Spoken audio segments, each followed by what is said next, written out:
What's going on YouTube? In today's video we're going to be getting right back at it with the LBZ, as you guys can tell by the description and the thumbnail picture. Today we're going to be getting the truck rolling. So we're not going to be getting it rolling on the 4-link, but we got to get it rolling so that I can get it over to my dad's place. Because if you guys may not know, I do not have electric here in the barn. We are upgrading our service still, and I also don't have the welder here. So I got to get the truck over to his place where the welder's at, where I've got good lighting, and I can basically crank out the 4-link in the rear. Other than the 4-link, I have done quite a bit to the truck since the last video.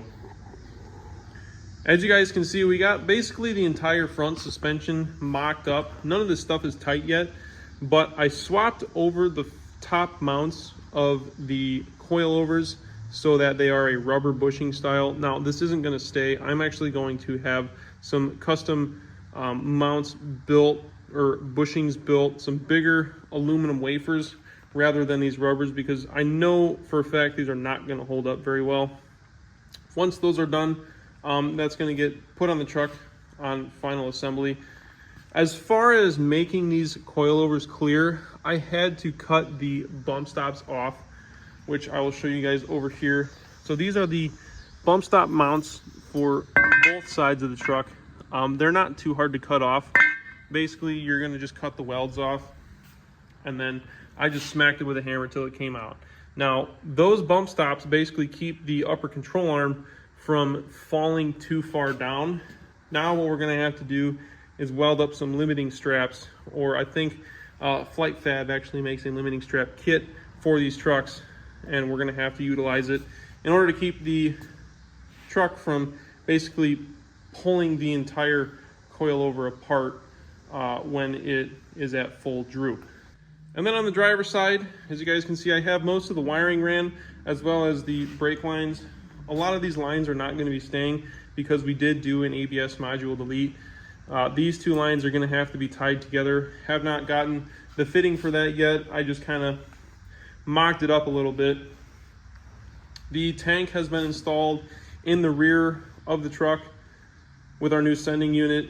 The fast pump is mocked up, and then I have the sump kit on the bottom of the tank as well, as you guys can see down there.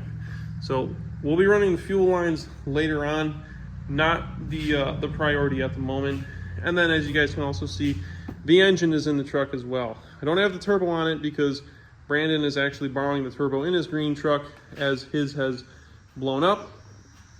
And then we got the core support on as well with the E-fans. So a lot of stuff is kind of just mocked up in the truck right now.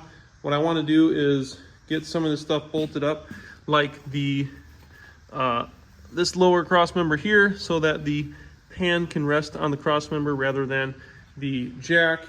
And then of course we got to get the truck on its own weight so that we can get it on the trailer. Now, to get the truck on its own weight, I kept all of the factory hangers and the leaf springs. What we're basically going to end up doing is bolting up the factory hangers to the factory locations along with the leaf springs so that we can get the axle under the truck as well. Now, at home I have the axle. I still got to bring that here along with some roller wheels that I've got laying around. We're going to basically get everything loosely put on the truck just so I can get it over to the house. So I got the passenger side brackets on along with the leaf spring hung, well, partially hung. Peek the garden growing between the leaves in the spring pack there. And I actually realized that I can't get the driver's side in until I drop the tank down, because there's no way to access the back side of this frame to put the nuts on unless the tank is dropped. So I'm gonna have to drop the tank back down. And then I also realized I'm missing a couple parts. So initially I was putting traction bars on this truck, but since it's getting a 4-link, it doesn't really need traction bars. However, the traction bars had basically the U-bolt plate that goes underneath was replaced by the traction bar mounts. Therefore, I got to find myself a set of U-bolt plates for the U-bolts here. And then I was also going to use a drop shackle. So I don't have the shackle either for the rear. So I'm going to have to find myself a stock shackle to mount the rest of the leaf spring up. things I didn't realize because the truck's been sitting untouched for months. So now everything's kind of coming back to me. So the good news, gents, we have actually acquired the missing pieces here. So we got a set of stock shackles, as well as the factory U-bolt plates. And I figured while I was at the house, might as well just throw the axle and the wheels in here. So this is our bare bones axle. Obviously it doesn't have the shafts in it. Bearings are dry. Carrier's not in it. Pinion's not in it. With that, the springs are officially hung on the frame completely. Now it's time to get the heavy freaking axle out of the back of the truck by myself. You guys ever watched like a weightlifting competition and you see someone lifting way more than they've ever lifted in their life? It's pretty much what I look like getting that axle out of the bed by myself. But hey, that's the risk you gotta take sometimes.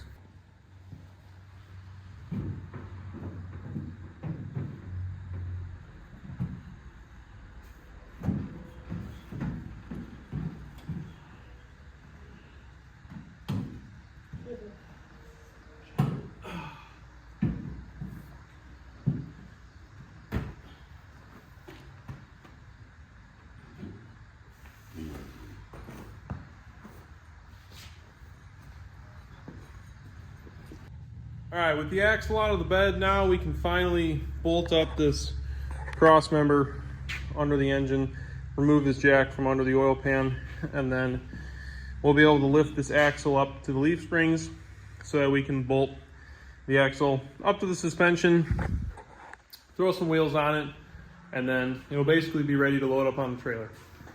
So this is pretty comical.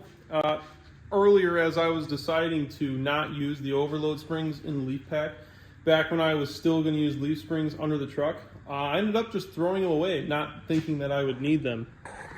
Well, it turns out it's biting me in the ass now because I don't have enough room, or there's not enough spring for these U-bolts to fully clamp down. Therefore, we had to rig up a little bit of ingenuity with this wood here. So that is holding in place for now. Obviously, do not do that as a complete fix. I'm literally just doing it to roll the truck around. But yeah, it's probably a good idea to not really throw anything away until the truck is where you want it to be, and then you can start disposing of the parts that you're not using. With that, the axle is now in place, and what I'm going to end up doing is throwing the rotors on so that I can throw the wheels on. Reason for this is the wheels really don't sit flush on the hubs when there's no rotors. So I'm going to throw the rotors on temporarily so I can get the wheels on, and then we'll be able to basically lower this truck down to the ground, and it'll technically be on its own weight again. So we have the wheels on all the way around. Obviously the rear end is sitting on the ground, so there's no more jack stands under the frame. And then I'm going to show you guys basically real time of me lowering the jack down on the front with the coilovers.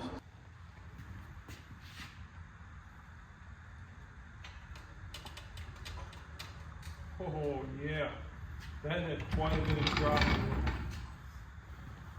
As you guys saw, that thing dropped down quite a bit. So there is quite a bit of suspension travel in the front end. Now I'm actually fairly impressed with that. I was expecting it to be very stiff. Obviously the only thing in here is the engine, which is around 1,000 pounds or so. And then we still got to drop the cab on it, the transmission, the transfer case, the front diff. I mean, that's another, who knows, that could be in the ballpark of another 2,000 pounds. But probably less than that. But anyway, I'm pretty stoked that it's got travel. When I was assembling this stuff, it seemed as though the suspension was extremely stiff. The shocks, those are 900-pound springs, which are the biggest springs that I could find for those shocks. So yeah, I don't really know the ride height yet. Obviously, I'm gonna have to put the fenders on in order to get a good representation of it, but from just looking at it in video, even looking at the frame, the front end definitely dips down a little further than the rear end. So the truck is definitely going to be a little bit lower than stock. And then of course I can also adjust those springs a little bit and bring them up, make them tighter, and that'll raise the ride height of the front end. So we're not gonna get a full look at what it's supposed to look like until basically the truck is with the cab and the trans in it, and then I'll be able to build the rear end based off of that. So that's going to be about it for this video, guys. Please bear with me. I know the lighting in this barn is absolutely atrocious. I don't have sheeting up. I don't have lights in here. The only light is coming from outside, and even then it's still extremely dark in here, and I apologize for that. But stay tuned for the next video where we do get this truck into my dad's garage, which is much better lit, a lot more space for activities, and yeah, then we can start building the 4-link and dropping the cab on and doing a whole lot more stuff to this truck. So stay tuned for that.